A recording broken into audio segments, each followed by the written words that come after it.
chaanaalii koo fi aaraa kan taatanii ani Fitsumin jedhama. Duraan kan turtan immoo baga nagaadhaan dhuftaniin isiniin jedha. Har'a kan inni qabadhee dhiyaadhe yeroo ammaa gaa baay'ee rakkisaadha. Ala keessa deemanii mataa ofii hojjetachuun baay'ee rakkisaadha sababii ta'eef yerootti namni walitti hin sinne keessa jirra sababii ta'eef mana keenyatti akkamittiin mataa keenya sirriitti kunuunsannee bareechannee mana keessa turuufis yoo gadi baanee deebi'uu barbaannes mataa keenya akkamitti mana keessatti bareechanna seedhu irratti karaa salphaa ta'een akkaataatti mataa keenya bareechannudha kan inni qabadhee dhufe. Innis maa'inni mataa koo amma miicamaadha. Mataa koo miiceen dhufe kanan ittiin qoorfadhuu fi kanan ittiin hojjetadhudha. Kanan isinitti agarsiisu kanan ittiin qoorfadhu kanan qaba. Kanaanin qoorfadha haala salphaa ta'een utuu kaaksii hin fayyadamin kanaanin qoorfadha. Kaawiyyaa immoo kanadha kan inni gargaaramu jechuudha. Darbee immoo kanas nan gargaarama dhumarratti. Yoo nu barbaachise immoo qibaatii xinnoo ishee baay'ee itti goonu. Qibaatii kanallee baay'ee itti gochuun gaarii miti garuu xinnoo ishee itti godhanna jechuudha.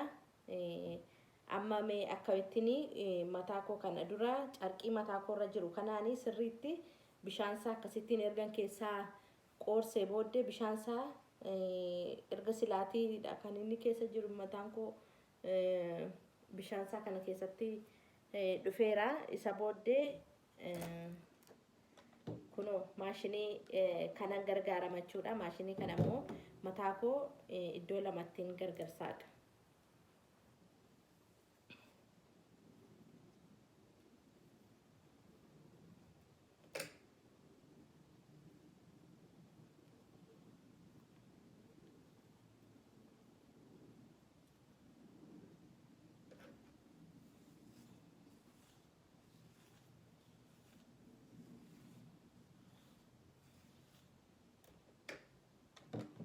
Isa booddee maashinii kana baneen ittiin qoorsaa jechuudha. Lamaansaa gam tokko tokkoon inni qoorsaa.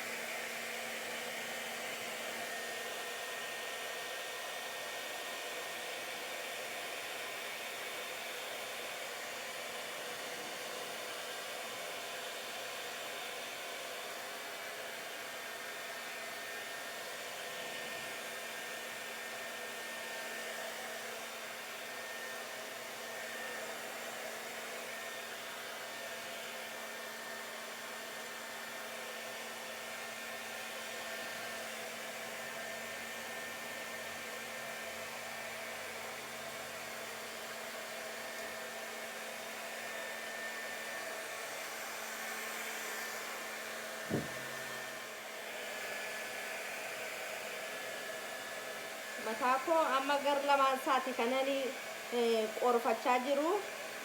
Gam tokko tokkoon erganii godhee booddee amma immoo wal duukaanii godhachaa jira jechuudha.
erga kanaan akkasittiin qorfannee finnee booddee maaltu nu hafaa kaawiyyaadhaan godhachuu jalqabna jechuudha. Kaawiyyaadhaan caccabaa fuuldura isaatii akka kanattiin isin godhanna.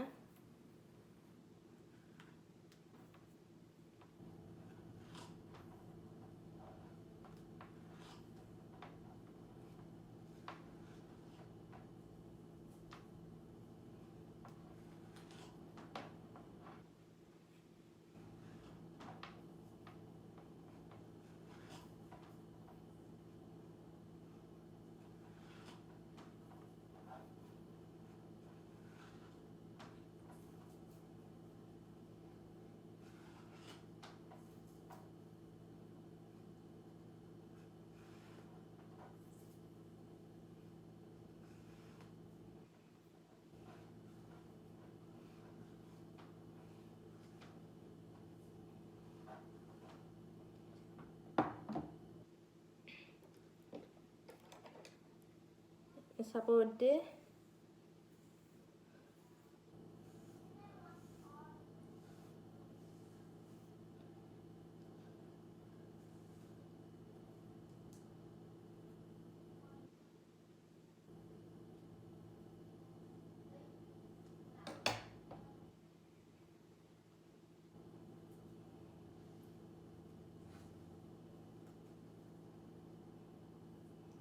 kan akkas erga goone booddee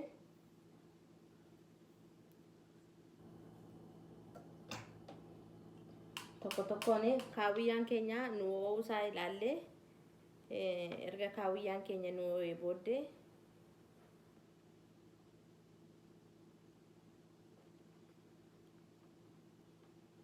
sirriitti yeroo baay'ee kara jala isaatiitti kan nu laafuu didu isa akka kanattiin goonaa jechuudha.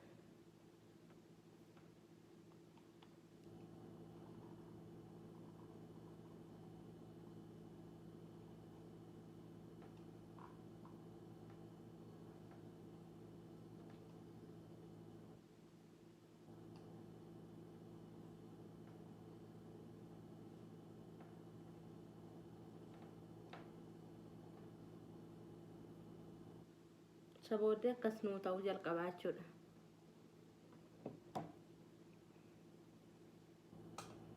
Ofii keenya irratti yeroo akkas mana mataa deemuu hin dandeenye mana keenya keessatti akka kanatti ofii keenya irratti bareeffachuu dandeenya jechuudha.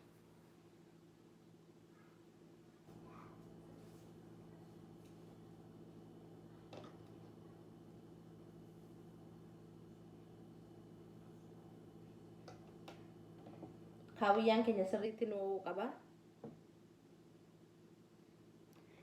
Abbaan barbaadu xaqallaluu fi kan akkasii fayyadamuu ni danda'a.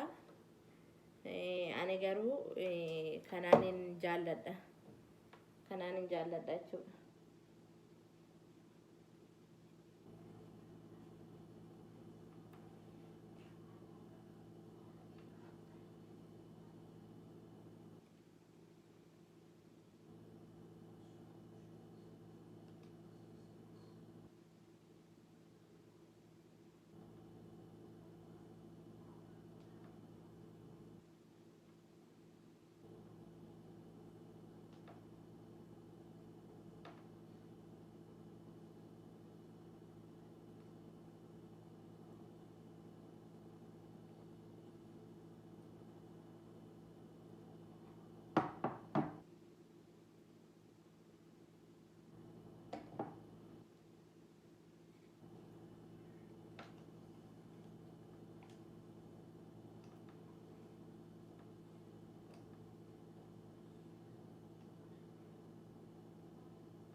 kun akka kanatti mana keenya keessatti ofirratti bareechifannee iddoo deemuu barbaannu deemuu dandeenya jechuudha.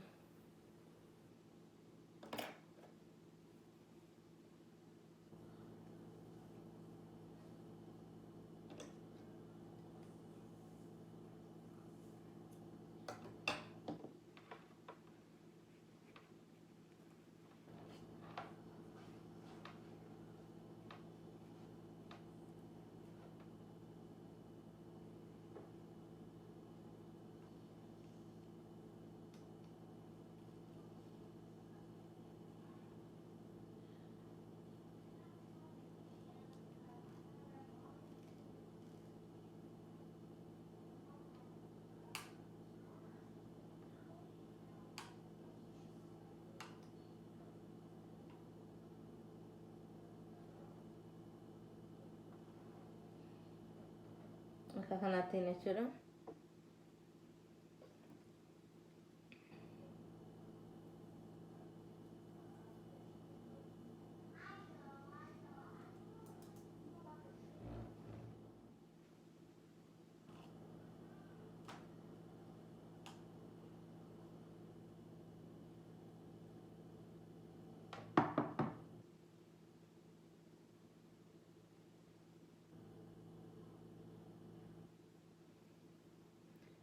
Isa booddee kana fuunee jechuudha. Kana oliiva oiliidha, ispreesaadha. Isa booddee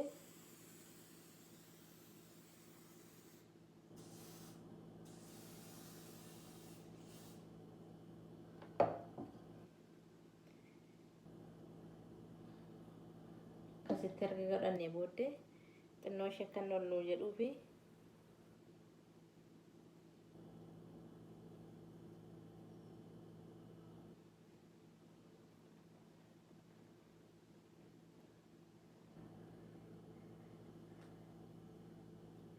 akka kanatti goona. Akka kanatti salphaatti mana keenya keessatti bareechachuu dandeenya jechuudha. Viidiyoon koo har'aa kana fakkaata ture. Akkaataatti mataa mana keenya keessatti bareechannu, ofii keenyaan bareechannudha. Ani kunoo amma mana koo keessatti ofii koo fi akkasittiin bareechadhe jechuudha. Isinis godhadhaa, bareechadhaa.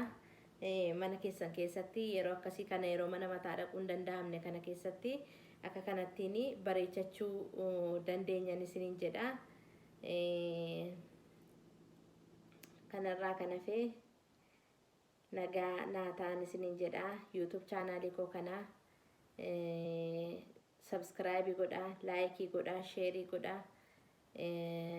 Mallattoo bilbilaa ishee fakkaattu immoo tuqaa wantoonni ta'anii dhiyeessu isin qaqqaba sababii ta'eef akka kanatti godhannee mana keenya keessatti ofii keenyaan akka kanatti bareechisifannee mataa keenya eeggannuun isiniin jedha.